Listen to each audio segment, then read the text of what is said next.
Sejam bem-vindos a mais um Acredite Se Quiser, Arquivo Fenômeno. E hoje nós vamos falar de um caso relativamente recente e que de início chamou muita atenção, mas logo depois caiu no esquecimento. Ainda bem que não caiu no esquecimento de todo mundo, porque hoje nós temos um convidado especial pela primeira vez aqui e que deve voltar outras vezes. Então, seja muito bem-vindo, senhor Arthur Sérgio Neto. E aí, boa noite, PH, boa noite, Jackson, e boa noite para todos que estão aí nos ouvindo. É um prazer estar aqui, obrigado pelo convite. O prazer é nosso. E para nos acompanhar hoje nessa gravação, senhor Afrojack. Salve, PH! Suci, salve, Arthur! Seja bem-vindo, primeira vez aí no nosso programa, prazer em ter você aqui. Vou falar sobre um caso muito interessante, hein? Sim. Olha, vou te dizer uma coisa, hein, PH. Antes de ouvir o Arthur falar sobre o caso, eu não botava muita fé no caso, não. Mas depois que eu conheci os detalhes que o Arthur me contou, aí eu vi que o negócio é sério mesmo. É exatamente isso que eu ia comentar agora. Coincidentemente, o Jackson foi uma das primeiras pessoas que ouviu da minha própria boca a história quase toda. Então calma aí que nós vamos escutar essa história toda e vocês vão descobrir que Caso Magé é muito maior do que vocês pensam. Daqui a pouquinho, logo depois da nossa vinheta.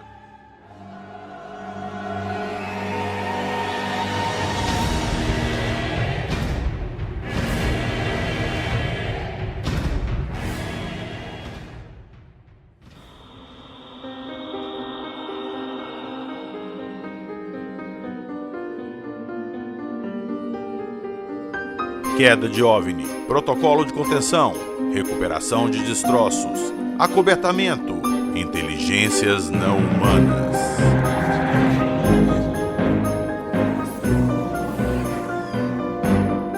Acredite se quiser.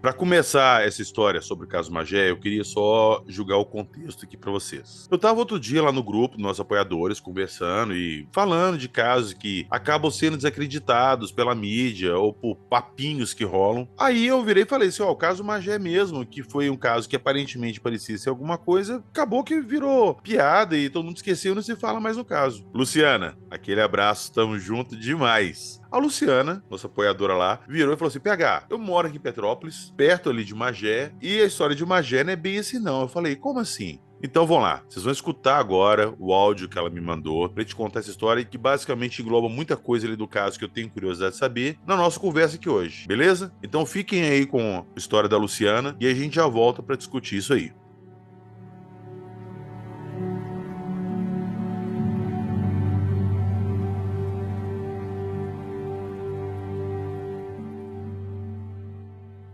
Olá, tudo bem?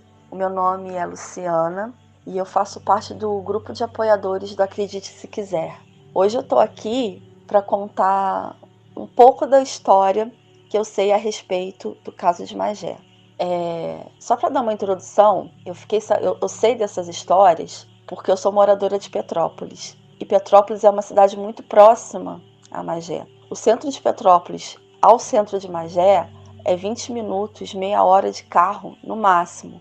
Então, quando isso aconteceu, as histórias chegaram muito rápido até Petrópolis. Apesar de ter acontecido numa época de pandemia, a minha cidade tinha barreira sanitária, era muito complicado para a gente poder sair da cidade, né? Tipo assim, era uma burocracia muito grande, você tinha que provar que você trabalhava fora da cidade para você conseguir sair. E esses 3 casos que eu vou contar chegaram a mim por intermédio de 3 amigos meus, que na época se interessaram por esse caso e foram atrás de informações, foram atrás de respostas e histórias. Bem, no dia 12 de maio de 2020, esses meus amigos chegaram a Magé.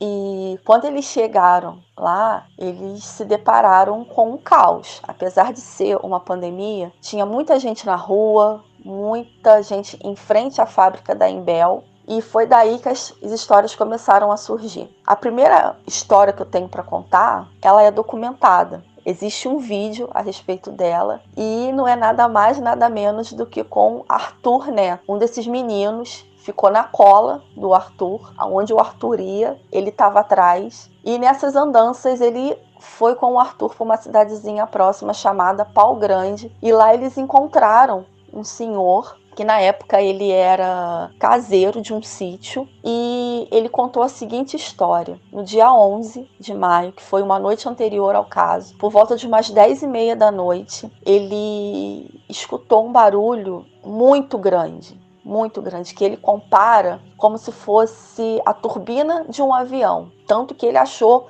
realmente que fosse um avião que estivesse caindo. O som era tão forte que as coisas dentro da casa dele chegavam a trepidar. Ele, muito assustado, ele correu para fora da casa. Mas ele correu meio que olhando para os fundos, para ele ver se ele conseguia ver alguma coisa, se tinha alguma coisa caindo, ou se alguma coisa tinha caído. E ele não tinha atentado para a parte da frente da casa. Quando ele viu que não tinha absolutamente nada nos fundos, ele olhou para a parte da frente, esse terreno, e ele viu uma bola de luz vermelha muito grande. Ele não sabe falar a dimensão do objeto, mas era uma bola de luz vermelha muito grande que estava passando por cima das árvores. E estava tão próximo às árvores que ele achou por algum momento que aquilo fosse cair dentro do terreno do sítio. Ele ficou tão sem reação que a única coisa que ele conseguiu fazer foi ficar parado e observar aquele objeto gigantesco sumir da vista dele. Esse foi o primeiro caso. Digo que foi na noite anterior ao caso. No dia 12, as coisas começaram a ficarem abafadas. Começaram a abafar o caso. Mas um desses rapazes, com contato de uma dessas pessoas que estavam na frente da Imbel, conseguiu entrar num grupo de associação de moradores, e daí que começou a surgir as outras histórias. E muito espaçadas, tipo assim, uma que eu vou contar, que é essa agora, ela aconteceu por volta mais ou menos de 1 semana, 2 semanas depois desse caso. É um rapaz que ele morava ali na proximidade de Magé e ele trabalhava numa empresa de ônibus aqui em cima, aqui em Petrópolis. Era ele e um outro rapaz. Então, ele pegava carona com esse rapaz para vir para Petrópolis, porque ele tinha uma moto e ele saía de madrugada, e de manhã era uma cerração horrível, né? Tinha muito russo, tinha uma neblina muito baixa, ele não gostava de pilotar moto, então ele vinha de carona. Aconteceu que em um determinado dia ele perdeu o horário e ele perdeu essa carona. E ele se viu obrigado a subir a serra de moto. Ele não suportava isso. E ele contando que chegou num determinado ponto dessa serra, que a gente chama de Serra Velha, ele viu um clarão vermelho, uma luz vermelha no meio da neblina. Como ali próximo tem um centro de umbanda, ele achou que provavelmente poderia ser a galera fazendo um ritual, né?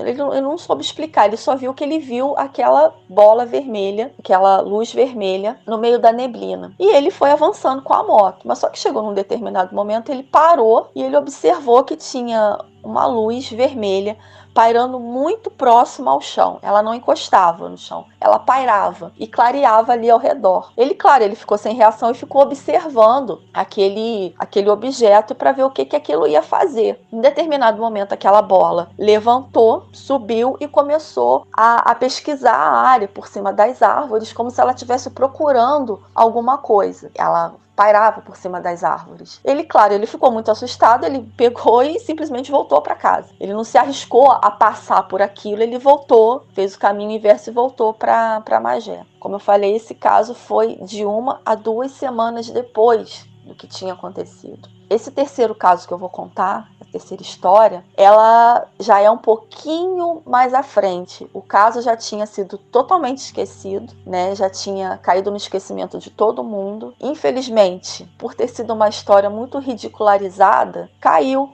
no esquecimento mesmo, geral. E essa história veio pelo esse grupo de WhatsApp depois de um mês e pouco. E ela tem um agravante, porque o que acontece? As pessoas não acreditaram na época por causa de 2 fatores. Foi uma senhora que contou, ela já estava com uma idadezinha mais avançada, e ela estava num princípio de Alzheimer, ela estava com os primeiros sintomas de Alzheimer. Essa senhora, ela mora numa cidadezinha um pouquinho mais à frente, de Magé é uma vilazinha de operários, tem ali em volta, que fica em Fragoso. E ela é dona dessa casa, e em volta dessa casa, em torno dessa casa, os filhos construíram as casas deles, né? E ela morava sozinha nessa casa. Um determinado dia, ela, na parte da tarde, por volta de umas 4 horas, 4 e pouca da tarde, ela estava no quintalzinho dela, cuidando dos passarinhos, cuidando de gaiola de passarinho, e ela escutou um barulho em cima do telhado. E era aquelas telhas de ternite. Telha de ternite faz muito barulho, né? E ela escutou esse barulho e pegou um cabo de vassoura e começou a bater na telha por dentro para ver se esse bicho saísse de cima da telha, né? E ela viu nesse dia um bicho, uma entidade, seja lá o que for, pulando de cima do telhado para o meio do mato. Ela começou a gritar dentro de casa, a gritar.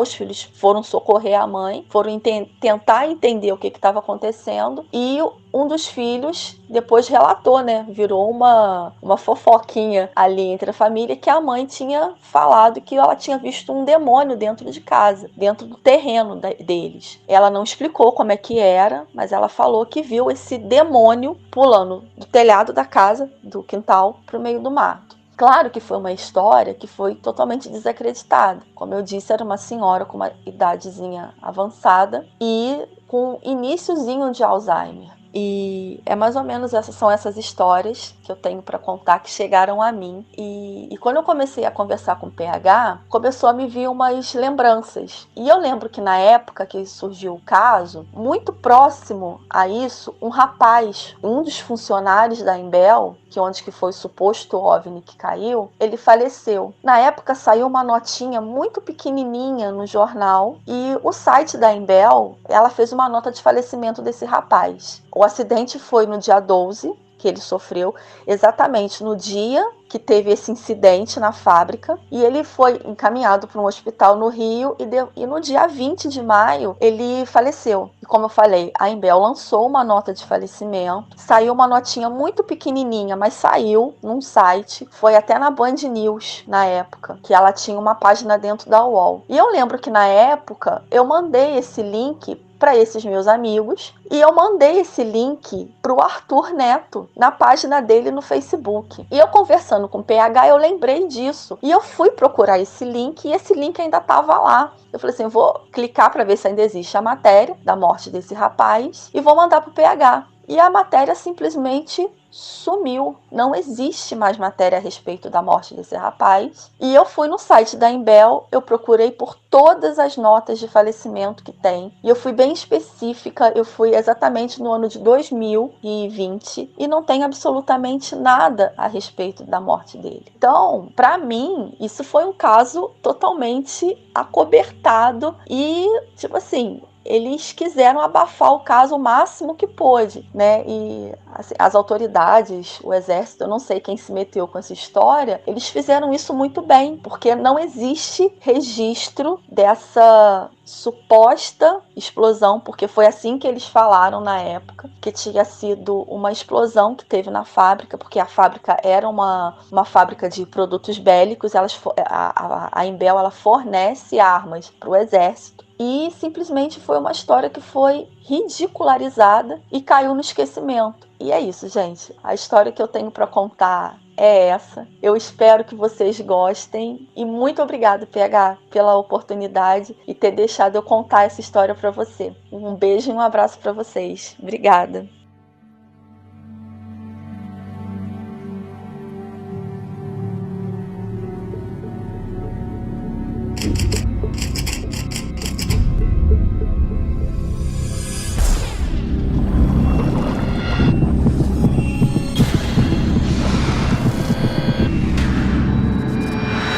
Você está ouvindo o Arquivo Fenômeno.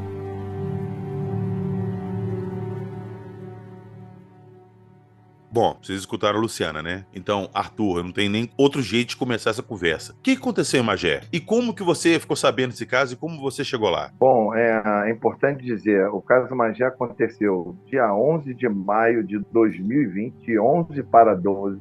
Dia 11, acho que tudo começou às 11h30 da noite, varou pela meia-noite, pela noite adentro. E era uma segunda para terça. Lembrando que no dia 10, no domingo, foi a primeira vez que eu saiba, foi a primeira vez que o Starlink passou aqui no nosso hemisfério e foi visto de várias partes do sudeste brasileiro. Muita gente me ligou para dizer que estava vendo OVNI. Foi uma correria, muita gente mandando imagem, tudo, e eu tendo que clicar que era o Starlink. E coincidentemente eu mesmo vi na porta da minha casa. Eu abri a porta, olhei para cima e estava passando. Na época eu vi em torno de 15 a 20 objetos, contei, todos passando enfileirados. E posso até dizer que tinha uns que eu não entendi, meio estranhos, meio fora do lugar, e parecia que estavam acompanhando o Starlink, mas não estava na mesma formação. Bom, enfim. E aí, imediatamente, no dia seguinte, na segunda para terça, de 11 para 12,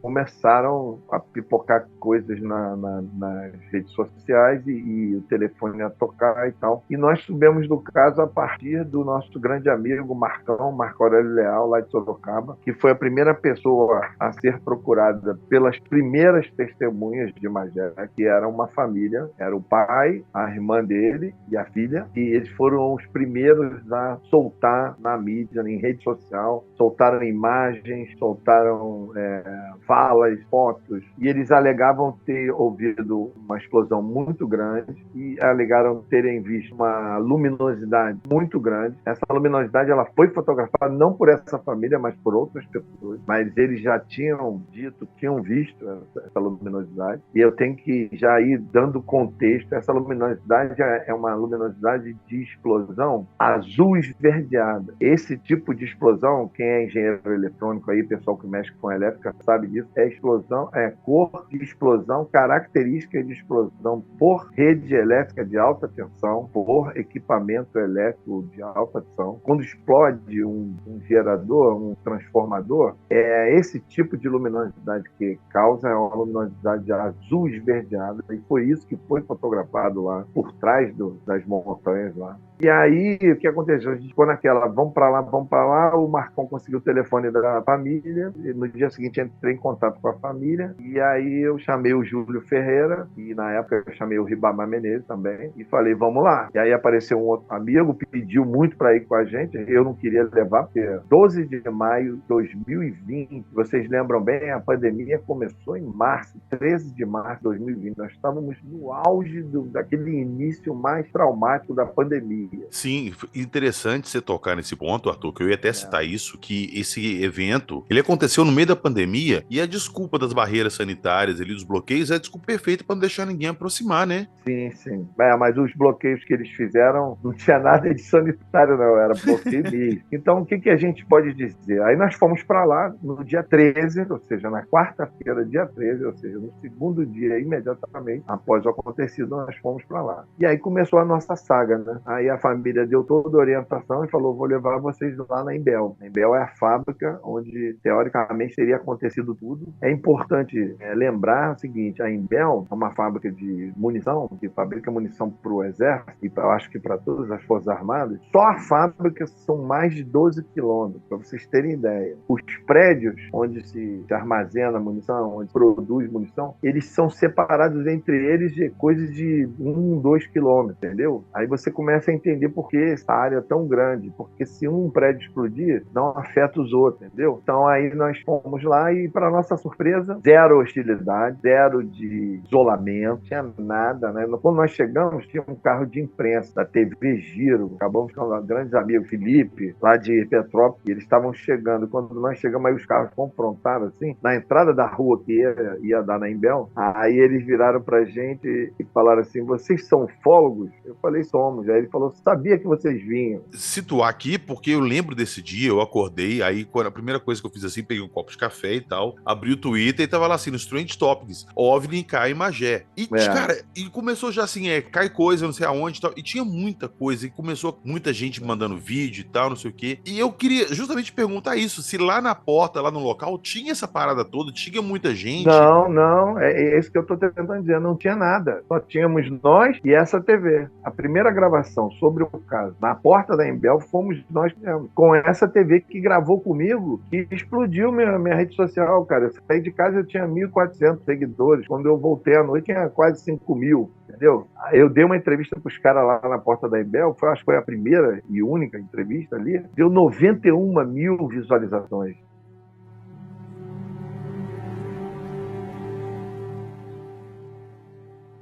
Então tá, então vamos lá. Você chegou lá, Arthur, tinha esse pessoal lá da televisão, essa entrevista e tal, não sei o quê. Mas vamos falar da investigação em si. O que você foi ali atrás? O que você procurou? O que você descobriu no dia ali de Magé? O que aconteceu ali?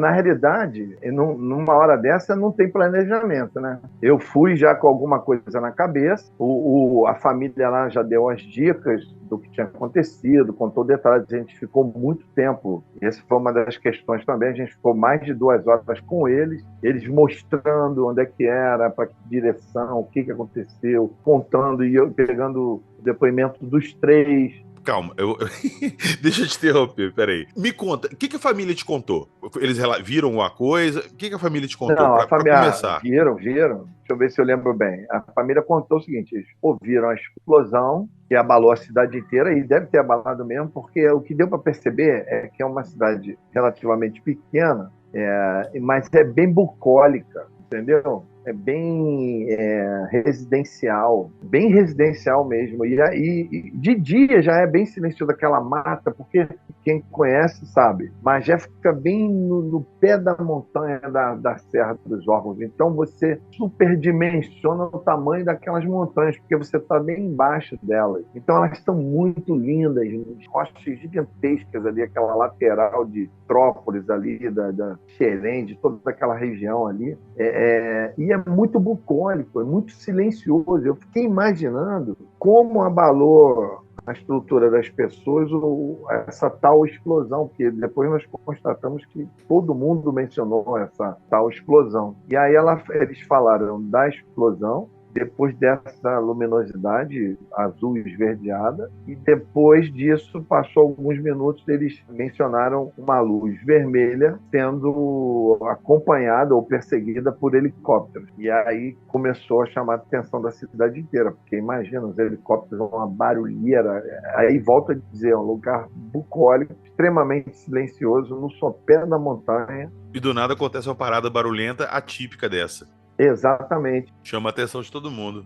Os helicópteros voando ali, cara, barulheira que não deve ter sido. E aí esse visual dessa luz vermelha acompanhada dos helicópteros foi corroborado com as testemunhas que a gente foi conseguindo posteriormente, porque muitos, inclusive, tiraram fotos, fizeram filmes. Isso que eu ia citar agora. Quando rolou essa história toda, eu já estava ali no meio da ufologia, principalmente lá por causa do Hangar 18, já estava participando do grupo do Hangar 18 lá, discutindo com o pessoal, e eu participo de grupos pelo Brasil inteiro por causa de Street Fighter, de grupos de jogo, e eu tinha um grupo ali que eu participava da época do Rio de Janeiro. Eu entrei em contato com o pessoal lá e perguntei se ele sabia alguma coisa, me passaram um contato de um cara que me pôs num grupo lá de Magé. Lá nesse grupo, me mandaram um áudio eu não sei agora se era alguém, um militar, alguma coisa, de uma pessoa falando que na fábrica da Imbel tinha uma lagoa, uma represa, alguma coisa assim, e lá tinha caído alguma coisa que ele descreveu que parecia uma tampa de panela que ficou meio enterrada na lagoa. E ele passou e viu lá que tinha helicóptero e tal, não sei o quê, mas eu não consegui mais informação. Essa história, ela procede? Ela procede. Essa pessoa era um candidato à política lá da região, me parece que é um ex-policial militar. A história procede, só que a história teve um desenrolo, porque essa história ela fomentou bastante o caso logo no início, ela surgiu nesse dia que a gente estava lá, essa gravação, ou melhor, no dia seguinte, quando nós chegamos lá, no dia 13, já tinha rolado essa gravação. E aí, depois, essa gravação sumiu. Algumas pessoas compartilharam, replicaram ela, mas ela deu uma desaparecida. E aí, dias depois, esse mesmo cara apareceu, aí já não foi tão divulgado assim, mas houve isso, ele apareceu dizendo que era uma brincadeira, que ele tinha se enganado, que não era nada daquilo. Pô, mas será que era minha brincadeira? Então, a gente trabalhou com várias hipóteses. Na minha opinião, vou dar a minha opinião.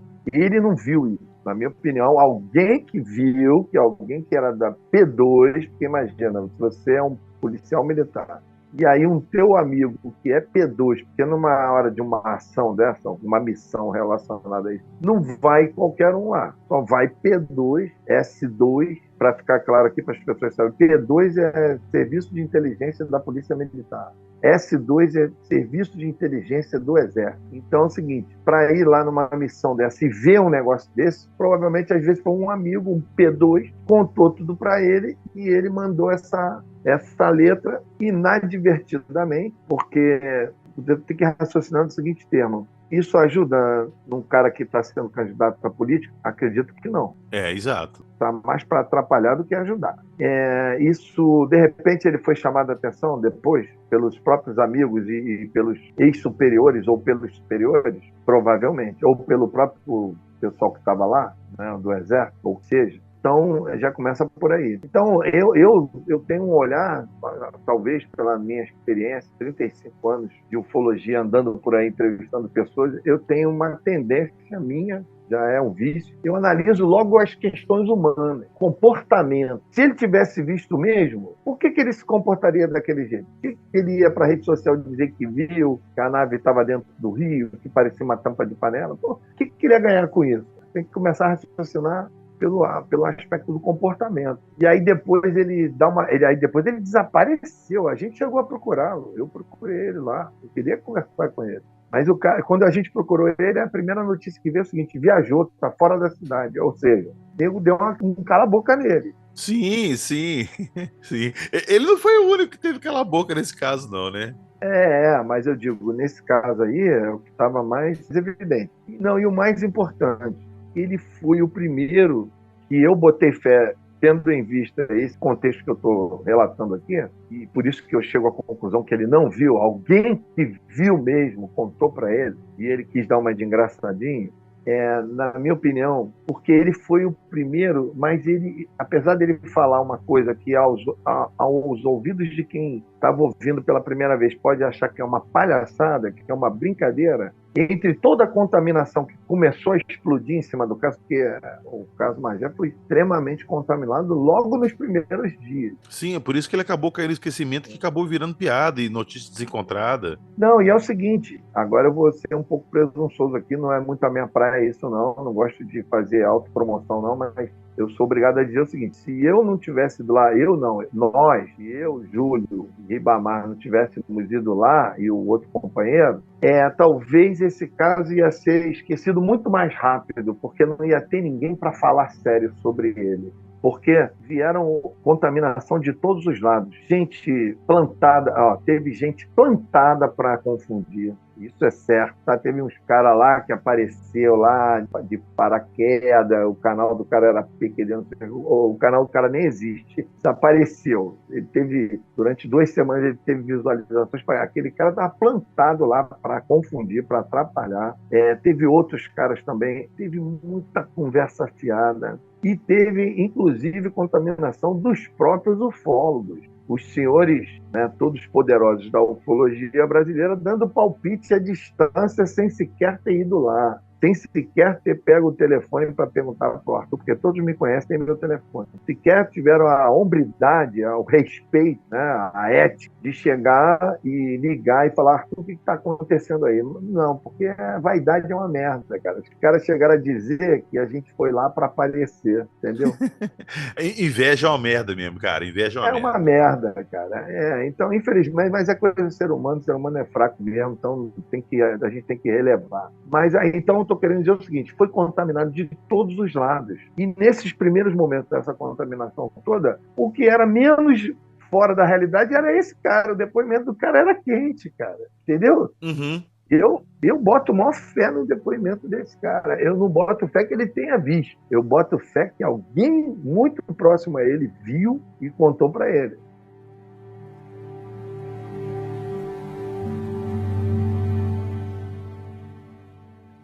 Quando estava rolando essa história toda, e eu estava acompanhando ali em tempo real as coisas pelo Twitter, outras redes sociais e tal, eu comecei a correr atrás de pessoas, e na época ali não achei muita coisa. Recentemente agora, quando a Luciana abordou esse caso, aí eu peguei seu contato com o Jackson, que eu também não tinha seu contato, conversei com você, a gente começou a trocar ideias, você começou a me contar algumas coisas. Eu fui atrás de outras pessoas, e o seguinte, o que falaram para mim foi o seguinte: eu vou pôr o que eu sei do caso, em cima disso aí você vai me corrigir e vai acrescentar. Ou falar: não foi isso. Aparentemente alguma coisa muito grande, vermelho, com uma luz vermelha, apareceu voando baixo nessa região, bem baixo, a ponto assim de pessoas que estavam ali andando de moto virem o negócio se assustar, passar sobre telhados de casas, na altura das árvores, e aparentemente caiu dentro dessa área da Embel. Algumas pessoas foram enviadas para lá para ver o que tinha caído e tudo. Chegaram lá, viram que não se tratava de nada conhecido, e no meio desse reconhecimento ali do que era, teve uma morte. Eu não sei agora precisar se foi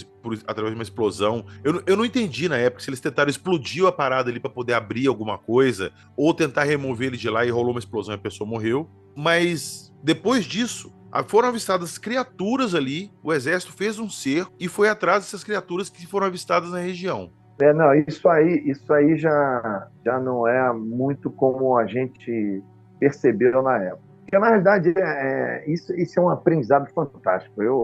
Esse caso trouxe uma experiência violenta, principalmente de lidar com o acobertamento.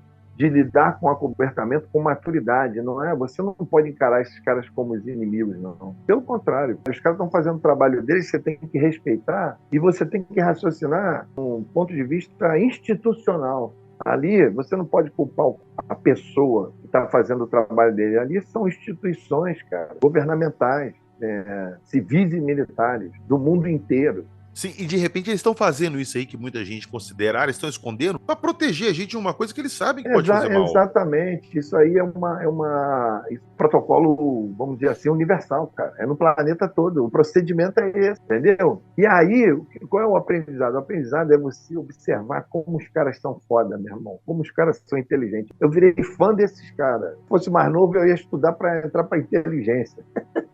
Porque os caras são muito foda, cara. Primeiro, eles fazem tudo muito rápido, mas é muito rápido. Não tem moscação, cara. Ninguém papa mosca, não. Os caras não dormem no ponto, não. Todos os procedimentos que a gente percebeu que aconteceram foram muito rápidos. Cara, isso já está começando a me deixar mais curioso. Vamos lá. Por exemplo, eu posso aqui já começar a mencionar um pouco de coisa que a gente sabe. Nós descobrimos através de moradores que no dia seguinte, dessa história toda dos helicópteros, da explosão e parará, no dia seguinte já tinha uma equipe militar dentro da mata, aquela mata toda na lateral ali da Embel, em volta da Embel, aquelas montanhas, já tinha uma equipe. E as pessoas que falaram com a gente, cara, o cara foi taxativo. Arthur não era soldadinho e não era, eles ainda levantaram a suspeita, ele não era brasileiro. Putz, caramba, velho, aí tá vendo? Eles falaram que era uma cara forte pra caralho, cara super bem equipado, de uns caras grandes. E é o seguinte, eu achei engraçado isso, né? Porque são pequenos detalhes que você pega da percepção de pessoas normais, pessoas leigas que não sabem nada de ufologia, mas que já te dá aquele ponto, entendeu? O cara falou o seguinte, nessa hora que eles estavam fazendo essa varredura, se entrasse qualquer morador na mata, ia ser preso na hora. Não podia chegar ninguém perto. Foi nesse momento que o nego tentou meter uns drones lá e eles derrubaram os drones, sentaram o dedo nos drones. Sério? Os drones foram abatidos? Teve drone abatido lá. E aí o que aconteceu? O que mais que os caras falaram? Eles falaram que os caras que davam a ordem eram civis mesmo. Os caras estavam de roupa paisana, falou que eram uns gringos grandes, fortes. Falou que os caras tinham uns equipamentos, tinham um binóculo assim, que era um troço enorme. O cara ia varrendo a mata toda, entendeu? E aquela porrada de militar no meio da mata. E isso foi dito por moradores, gente simples, e também gente que era militar de outras forças, que por acaso, por coincidência, moram ali. Então, olha só. Então quer dizer que essa história que a gente ouviu, inclusive a Luciana contando, da senhora que viu um ser por cima da casa e de moradores que viram criaturas ali também... Não, essa história de ver um ser por cima da casa eu não ouvi falar, não. Isso aí eu não sei nada sobre isso. E também é o seguinte, eu posso dizer o seguinte, na época, eu achei que essa história de uma luz e perseguida pelos helicópteros teria sido algum momento anterior a tal explosão e a tal queda, a tal posta-queda. Sim, como se os helicópteros estivessem acompanhando a luz que foi cair. Na realidade, hoje nós podemos dizer, pelas informações que a gente montando, quebra-cabeça, isso foi depois da explosão, depois da suposta queda, aí eu tenho que permanecer aqui no campo das hipóteses, das possibilidades. Essa é assim que a ufologia trabalha. A ufologia, ela por si só pelo fato, ela já é extremamente subjetiva. Então, tem alguns aspectos muito objetivos da ufologia que é o que nos dá algum embasamento, que nos dá alguma condição de montar, vamos dizer assim, a coluna vertebral de um caso, mas a maioria, isso historicamente, por isso que é uma viagem na maionese do cacete, entendeu? A ufologia tem aspectos extremamente subjetivos e você tem que respeitar isso e trafegar dentro das teorias, das possibilidades e das hipóteses. Uhum. Então vamos nos manter aqui nas hipóteses, porque a gente teve informações posteriores que nos levam a crer que esse movimento aí de uma luz e helicópteros acompanhando já era posterior à queda. Tá, como se eles tivessem indo investigar o que caiu. É como se alguém tivesse ido para resgatar seus pares ou investigar e os militares chegaram juntos, entendeu? Uhum. Entendi. Chegaram a mencionar que houve movimento de caças, mas ali eu acredito, salvo engano, eu posso estar redondamente enganado, mas salvo engano, acredito que caça não voa numa região daquela, com aquelas montanhas ali. Ele tem pouca área de manobrabilidade, entendeu? Os caças precisam de espaço para voar. Agora, Arthur, vamos lá, perguntinha que não quer calar. Tiveram criaturas envolvidas? Sim, mas não essa história que tu falou aí tem que fazer uma série de correções. Preciso explicar antes. O que acontece? Durante as nossas investigações, a gente começou a ir aqui e ali, e depois a gente descobriu que eles já sabiam tudo que a gente estava fazendo, entendeu? Nós já estávamos monitorados. E aí o que acontece? A gente foi aqui, foi ali, pergunta aqui, pergunta ali. Eu sem querer, já fui desenvolvendo um protocolo de ação. Aí começou toda essa contaminação que eu mencionei, que ela se prolongou, e aí começaram a aparecer uns camaradas, apareceram dois caras se dizendo militares, e que queriam nos ajudar, e que queriam colaborar. Um era um fanfarrão completo, logo de cara eu percebi que o cara estava mentindo, e eu percebi que era alguém querendo plantar, aí você vai aprendendo, né? O cara querendo plantar alguma coisa para desinformação, para confundir. E aí eu descobri o modus operandi. Os caras, eles te dão uma informação quente para te conquistar, para tu confiar neles, e aí eles plantam uma série de alegorias e adereços e criam 4, 5 vertentes que você se confunde e você acaba indo pela errada, entendeu? E se você não tiver um mínimo de maturidade, de experiência, você vai empolgado, os caras militares estão me ajudando. Porra nenhuma, tudo plantado para confundir. Só que é o seguinte, dessas histórias todas, eu já descartei logo, mas tratei com educação, ouvi o que o cara tinha para dizer, mas vi logo que muito fantasioso e não batia com as coisas que a gente estava encontrando. Mas tinha um outro não, um cara mais simples, mais humilde, que se apresentou, falou das credenciais dele, usava muita terminologia militar, falava de forma bastante técnica, ele sabia o que estava falando, entendeu? E aí eu comecei a botar fé nesse cara, apesar de continuar achando que ele foi plantado para me confundir, entendeu? Uhum. Para nos confundir. E aí eu botei fé nas coisas, e aí vamos ouvir. Ouvir pode, não tem problema nenhum. E aí eu vou te dizer o que ele contou. Aí eu sou obrigado a me eximir de toda a responsabilidade. Foi ele que contou. Acredite se quiser. Acredite se quiser. Eu fiquei dias conversando com esse cara, entendeu? Ele tinha todas as características, eu não sou nenhum idiota, ele tinha todas as características que ele estava falando, ele sabia do que ele estava falando. E aí eu posso dizer o seguinte, ele falou o seguinte, que tudo começou já no domingo, que no domingo tinham 20 objetos sobre a Baía de Guanabara.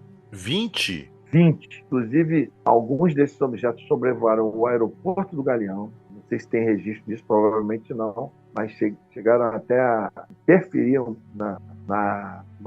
nos pousos de decolagem, atrapalhar um pouco ali. Esses objetos ficaram pela Baía de Guanabara e algumas horas eles iam lá para a região oceânica.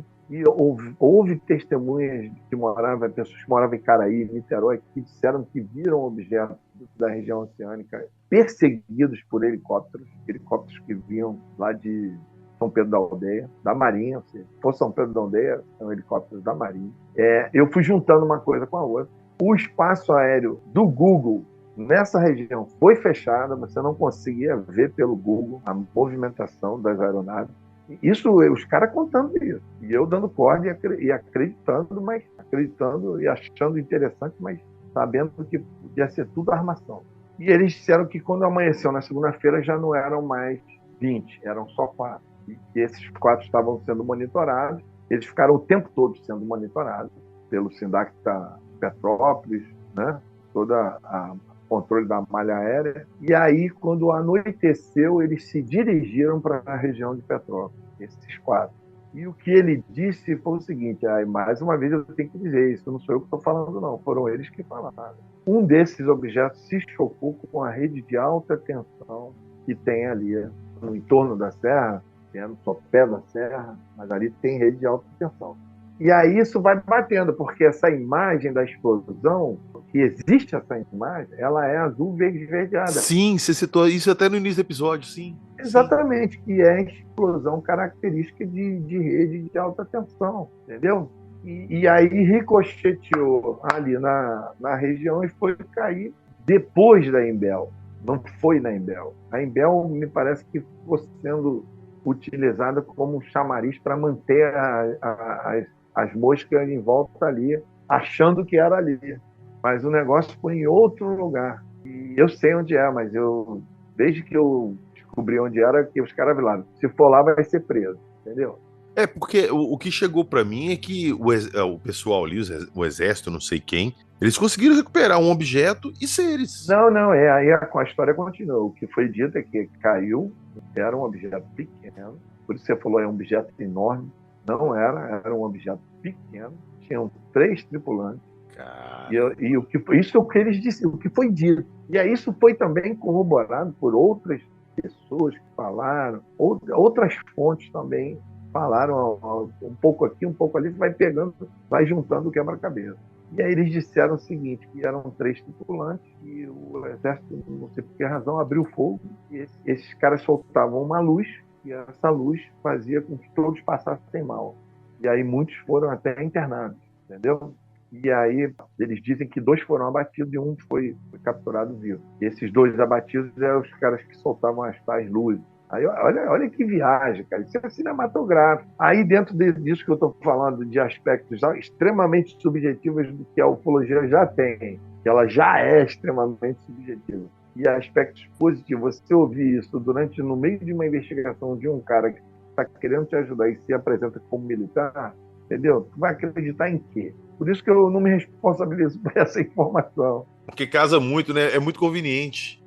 Mas teve outras fontes que falaram a mesma coisa. E dizem mais. Olha, aí você vê a velocidade como os caras agem. E foi dito o seguinte, no dia 13, na quarta-feira que nós chegamos lá, nesse dia os 3 seres foram levados embora. Você vê a rapidez. Eles fizeram escola com Varginha, cara. Não tem negócio de levar para lugar nenhum, de levar para autópsia, para hospital, para porra nenhuma. Entendeu? Leva embora logo. E nesse dia, salvo engano, essa informação ela precisa ser rechecada, mas ela foi checada, desceu da base aérea de Santa Cruz, depois da primeira tentativa não conseguiu, desceu na segunda, um avião que é o Galaxy C5, que é o segundo maior avião de carga do mundo. Só perde para aquele russo lá, o Antonov. O Antonov lá. Eu tenho uma foto, ele passou sufoco para descer na base aérea de Santa Cruz, mas desceu na segunda tentativa. E foi aí que levou essa parafernália toda. Agora, por que um avião tão grande assim? Eles tinham alguma coisa bem grande para levar, né? Não, é que esse avião, ele diz a lenda, o cara falou sobre isso. Esse avião ele é como se fosse um laboratório, já vem tudo pronto. Tá. Não é só por uma questão da carga. A carga saiu uma semana depois. Até isso a gente sabe. Caramba. A carga mesmo, ou seja, o objeto, saiu uma semana depois.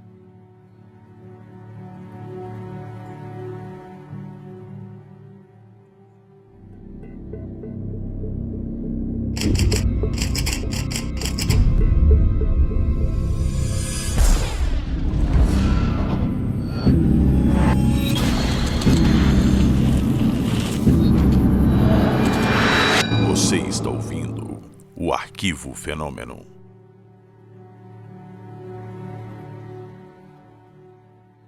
Arthur, vocês chegaram lá, tinha militares lá bloqueando, alguma coisa Não. assim? A gente tinha essa expectativa de que haveria um determinado bloqueio em torno da fábrica. Não tinha absolutamente nada, expediente completamente normal. É importante dizer, a segurança da fábrica ela é feita por empresa de segurança terceirizada, não são os militares, não é o exército que faz a segurança da fábrica. Nós chegamos a falar com o comandante da fábrica, que era um coronel, ele disse que ia nos receber, pediu que nós aguardássemos. Nós ficamos 40 minutos lá fora esperando. Foi aí que a gente fez aquela entrevista, aquela coisa toda. Fizemos uns takes lá. E aí depois ele acabou, eu falei com ele de novo e ele falou, olha, não vou poder atender vocês, vou mandar aí uma assessoria de imprensa do Exército. Aí a mulher se identificou, era uma assessora de imprensa do Exército ligada à Brasília, que nos recebeu na forma de imprensa, né, numa sala. E tinha um camarada que ficava o tempo todo perto dela, do lado de fora, mas olhando para ela, que o cara estava paisando, mas ninguém me tira da cabeça que aquele cara era patente militar, era de major para cima aquele cara. E ela, antes de responder, ela sempre olhava para ele, ela pensava muito para responder, ela se traiu em alguns momentos, mas nada demais. Foi só aquela questão que eu te falei antes, comportamento humano, você vai percebendo no subliminar, nas entrelinhas. Mas depois, tempos depois, a gente recebeu uma informação de costeira fidedigna de que houve sim, naquela madrugada de 11 para 12, houve uma movimentação muito forte na porta da Embel, militar, totalmente militar, com caminhões, com tropa, o caralho, mas aí é que eu digo, aquilo que eu falei, como a inteligência age rápido. Os caras são muito rápidos. Diz que essa movimentação ela durou de 4 da manhã até mais ou menos às 6 horas, não mais que isso. Os caras evaporaram, todos os caminhões, tudo evaporaram. Tinha um lado ali próximo a Embel, onde tem umas casas que provavelmente de antigos funcionários que deviam morar ali, e os que moram lá devem ser familiares desses primeiros funcionários militares que devem ter morado, porque parece bem uma vilazinha militar mesmo. Todas as árvores dali, você sentia que era um lugar que há muito tempo que não se aparava nada. Naqueles dias, todas as árvores foram aparadas, muito bem aparadas, como se estivessem abrindo caminho, como se tivesse a necessidade de alguma coisa passar por ali. E todos esses pequenos detalhes foram somando. Nós temos entrevistas com moradores que os caras não queriam dar entrevista por razões óbvias e eu meti touca ninja no cara, e o cara falou, entendeu? Contou tudo. Nós entrevistamos pessoas que não quiseram gravar, que falaram. Teve uma mulher que me deu um esporro, que ela falou, meu filho, alguma coisa caiu, devia ser alguma coisa muito grande, tremeu tudo, tremeu janela, tremeu tudo. Aí eu falei, mas como assim? Aí ela chegou e falou assim, qual parte que você não entendeu? Ela falou assim mesmo, qual parte que você não entendeu de uma coisa grande caindo do céu, um barulho, um estrondo enorme? Aí eu falei, porra, calma, minha senhora. Aí eu, nessa hora eu já pensei, gravar, nem pensar, né? Aí quando eu falei, eu posso filmar com a senhora? Ela falou, de jeito nenhum. E ela foi a única, porque outros moradores estavam nas varandas, quando nos viram, perceberam o que era, entraram e trancaram as portas, nem nos receberam. Eu tive a nítida sensação de que eles estavam previamente avisados para não dar entrevista para ninguém, para não falar nada. Ela falou que ela parecia ser uma pessoa usada mesmo, e bem falastrona, uma senhora espontânea, e depois nós confirmamos tudo isso, porque depois nós confirmamos com outros moradores, não ali, mas próximos, e eles disseram a mesma coisa. Teve um cara que fez uma comparação que eu achei muito interessante. Ele falou, pelo barulho, ele falou assim, pelo barulho, parecia que um ônibus tinha entrado por dentro do bar, levando poste, levando tudo. Pelo barulho. Ele fez essa comparação. E aí nós começamos a obter várias informações, funcionários que piscavam o olho para a gente, davam a dica, porque teve uma hora que eu estava indagando lá e eles ouviram, porque o cara tinha falado do lago com a tampa de panela. Eu falei, tem lago aí dentro? Aí o cara, ficando do olho para mim, falando, é o rio, porra. Que lago? É o rio. Aí piscando e mostrando assim com a cabeça, porque do lado passava o rio, cara. E esse rio percorria toda a extensão da Embel. A história do cara já bate, né? Então, na realidade, o que o cara disse que era lago, aí tu vê que provavelmente ele não viu. Alguém que Ele falou pra ele, ouviu, exato, sim. falou para ele. Se ele tivesse visto, ele saberia que era um rio. Não, ele chamou de lago que não era lago, era o rio, cara, que passava e ultrapassava os limites da Embel. Mas então tem um monte de coisinhas que vai juntando. Uma das coisinhas é essa questão aí da morte do rapaz, que a gente conseguiu entrar no Facebook do cara, entendeu? E no Facebook tem uma coisa estranha. Tem assim aquelas coisas normais, famílias, amigos falando besteira, postando coisas. E aí um cara, não sei se era amigo, se era familiar, fala para esse cidadão: pô, e aí, essa história aí do ET que caiu aí, não sei o quê. Aí ele chega e fala assim: pois é, nós ajudamos o ET a voltar para casa. E aí, quando ele falou isso, começaram os amigos a sacanear e parentes, falando aquelas besteirinhas, aquelas brincadeiras. Aí foi indo, foi indo, foi indo. Quando chegou um determinado momento, uma pessoa entrou falando sério, falando bruscamente, e o cara falou assim: porra, tá maluco, meu irmão? Perdeu a noção do perigo? Esqueceu do protocolo? Falou assim mesmo. Caramba! Esqueceu do protocolo. Aí eu já me liguei. Aí os ratos aí já entraram, já viram quem era, onde morava, onde trabalhava. E o cara era um colega de trabalho. E aí ficou essa conversa, e o cara dando esporro. Aí depois todo mundo se calou. Ficou aquela brincadeira sem graça. A gente perdeu o fio da meada, porque aí perdeu a importância, nós não seguimos investigando. E 2 dias depois o cara morreu. A gente descobriu, a gente voltou lá no Face do cara, aí tinha uma tia do cara se rebelando, falando: isso é um absurdo, isso tem que ser investigado, meu sobrinho jamais cometeria esse erro, meu sobrinho era um especialista. E aí que a gente foi descobrir que o cara era um especialista em explosões e que, por alguma razão, aconteceu uma explosão acidental e o cara morreu por conta de um acidente. Só que a tia estava metendo o pau, dizendo que ele jamais cometeria aquele erro, que ele era muito bem treinado, que ele era um especialista, que ele não ia dar esse mole, que isso tinha que ser investigado e parará pão duro. 2 dias depois, o Facebook saiu do ar. E aí nós tivemos mais como acompanhar. Então, é a única coisa que eu sei sobre morte. Aí teve essa mesma família, nessa mesma postagem que a tia estava reclamando, tinha lá uma postagem de pesares da família, entendeu? Nós chegamos, só para concluir, nós chegamos até a cogitar de ligar para essa pessoa, de procurar essa pessoa, mas eu falei: não, cara, o momento não é para isso, não vamos procurar de jeito nenhum, não vamos nos meter com a família nesse momento, que é um momento de muita tristeza, muita consternação e tal. Arthur, mas aí olha só, aí casa muito com a história lá que eu te contei no início, lá que essa morte que ocorreu lá foi porque eles estavam tentando abrir o negócio ou alguma coisa assim, ou recuperar o negócio, ocorreu uma explosão lá que matou esse cara. Isso aí foi veiculado na época. Isso aí, na minha opinião, na minha humilde opinião, isso aí é conversa fiada. Tá, e como é que esse cara teria morrido? Porque a Embel emitiu uma nota de pesar no site deles. De pesar, exatamente. Saiu no site da G1 e depois, hoje em dia, se você procurar essas notícias, elas não existem. Parece que elas foram apagadas. Sim, mas sabe o que acontece? Um detalhe que eu esqueci de dizer. Essa morte desse cara foi muito depois dos fatos. Foi tipo uma semana depois dos fatos. Então você acha que não tem ligação nenhuma? Eu, a priori, vamos tirar o arquivo X do lado, né? Vamos tirar os MIB de lado, sem fantasia, a priori, pelo que eu sei, essa morte não teria nenhuma ligação com os fatos. Entendi. Tipo, olha que conveniente, morreu uma pessoa perto do incidente, vou tentar ligar uma coisa com a outra e criar uma história. Foi tipo isso. Exatamente. Porque o que acontece? Porque tem as outras.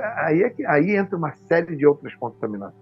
Existe uma informação que morreram muitas outras.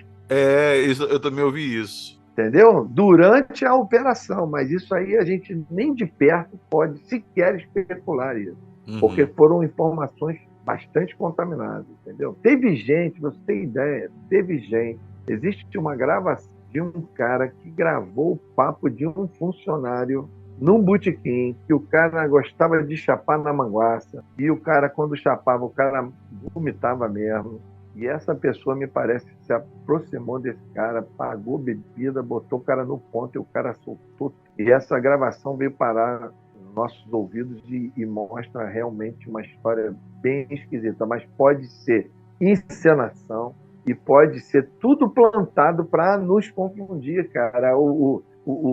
Esses caras não brincam em serviço. Esses caras só fazem isso há 70 anos, cara. E o detalhe mais importante, os gringos estavam lá, a gente pelejou para saber aonde que eles estavam hospedados, porque em Magé não tem hotel para hospedar gringo, entendeu? Tem uma pousadinha ou tem um hotelzinho safadinho lá, mas eles não estavam nesse lugar. E nós pelejamos e nós descobrimos, mas eu não posso falar.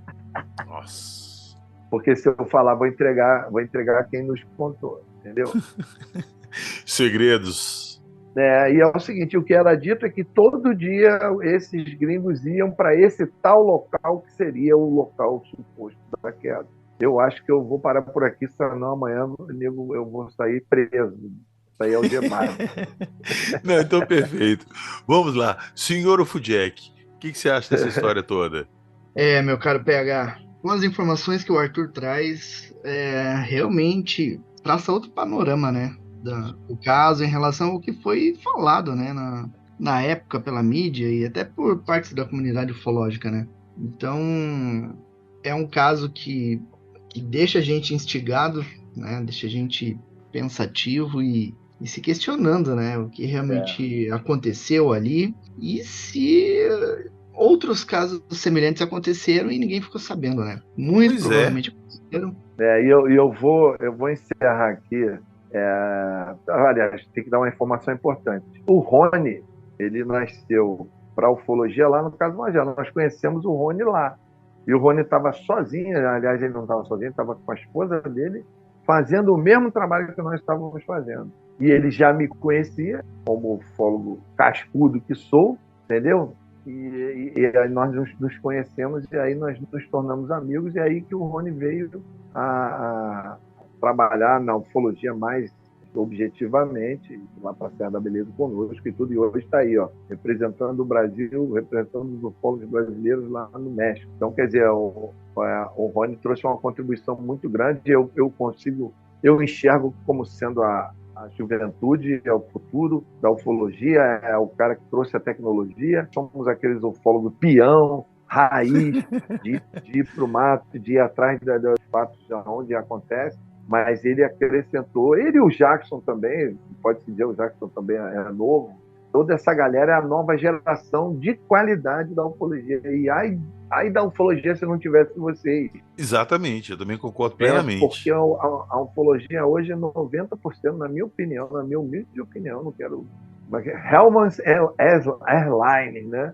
É muita viagem da maionese, é muita autopromoção, né? Eu acho bacana todo mundo ter seu canal, todo mundo querer um lugar ao sol, mas, porra, é muita apelação, meu irmão, muita vaidade, todo mundo querendo ser o melhor ufólogo do mundo.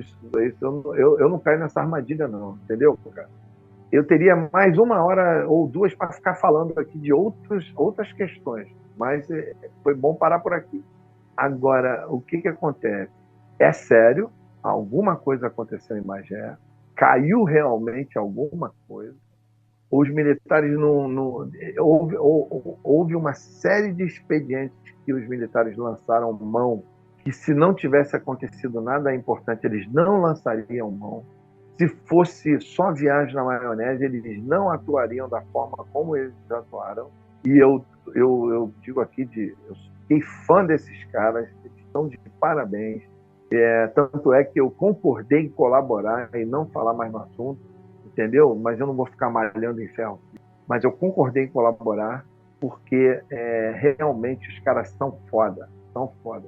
E a frase para encerrar é o seguinte: os nossos colegas que desdenharam da gente, que tripudiaram, que tentaram desqualificar, só o fato da gente ter ido lá, a gente não fez nada demais. Só o fato da gente ter ido lá, as pessoas tentaram desqualificar o caso, desqualificar a nós, entendeu? Só lamento muito, só tenho a dizer o seguinte: sabe de nada, inocente, entendeu? Sabe de nada, porque o buraco é muito mais embaixo.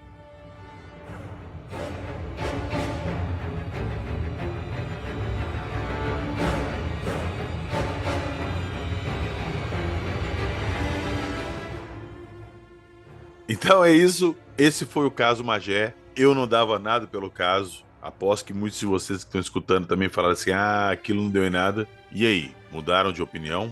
Gostaria de agradecer o Arthur, presença aqui hoje. Valeu demais. Lembrando que o Arthur vai voltar aqui outras vezes. Nós vamos conversar sobre outras coisas. Não é, senhor Arthur? Sim, sim. Estou à sua inteira disposição. Aí sim. Então eu vou deixar na descrição do episódio os links da rede social do Arthur, das paradas lá da Serra da Beleza. O Arthur vai voltar aqui pra gente conversar sobre a Serra da Beleza. O Jackson já foi lá também. Eu ainda não fui, não tive oportunidade, mas irei. E lembrando todo mundo que tudo que a gente falou aqui hoje, eu vou deixar as redes sociais do Arthur, as paradas lá da Serra da Beleza, o canal dele, tudo na descrição do episódio. E lá também tem o link do nosso Apoia-se, do Apoia-se do Fenômeno. Quem puder entrar lá e dar uma força pra gente, vai ser super bem-vindo, beleza? É isso, agradecer a todo mundo que nos escutou até aqui. E como o próprio Arthur disse, aqui a gente só está contando a história, a gente só está trazendo os fatos que foram apresentados. Agora, acredite, se quiser.